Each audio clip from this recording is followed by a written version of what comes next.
বৃষ্টির মধ্যে আলুর চপ কিনতে যাচ্ছিলেন তো? একটু দাঁড়ান, রান্নাঘরে আসুন, চলুন দুজনে মিলে বানাই পচার দোকানের থেকেও বেশি টেস্টি আলুর চপ। 2 কাপ বেসন নিন, এর মধ্যে হলুদ গুঁড়ো, কাশ্মীরি লঙ্কার গুঁড়ো আর স্বাদ মতো নুন দিয়ে সবাইকে একসঙ্গে মিশিয়ে দিন। মিশিয়েছেন, এবার অল্প অল্প করে জল দিন আর মাখতে থাকুন।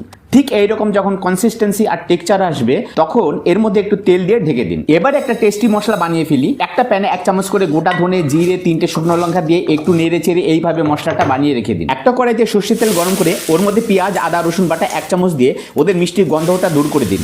এবার কাঁচা লঙ্কা কুচি দিয়ে নাড়তে থাকুন। একটু কালারের জন্য ওর মধ্যে কাশ্মীরি লঙ্কার গুঁড়ো আর হলুদ দিয়ে আগে থেকে সিদ্ধ করে রাখা আলু হাত দিয়ে চটকে চটকে ভালো করে মিশিয়ে নিন। আর নুনটা স্বাদ মতো দিয়ে নেড়ে চেড়ে এবার যে সিক্রেট মশলাটা বানিয়েছিলেন সেটা দিয়ে ভালো করে ঘেটে দিন। ঠিক এইভাবে এবার একটা পাত্রে নামিয়ে ছড়িয়ে দিন ঠান্ডা হওয়ার জন্য। ঠান্ডা হলে ফাইনাল খেলা শুরু। ঠিক এরকম সাইজের একটা গোলা তুলুন আর 2 হাত দিয়ে একটু আদর করে চাপুন। তারপরে ওটাকে বেসনের মধ্যে চুবান। তোলার সময় এইভাবে 4 আঙুল দিয়ে আলতো করে তুলুন আর এইভাবে গরম তেলে ছেড়ে ভাজতে থাকুন।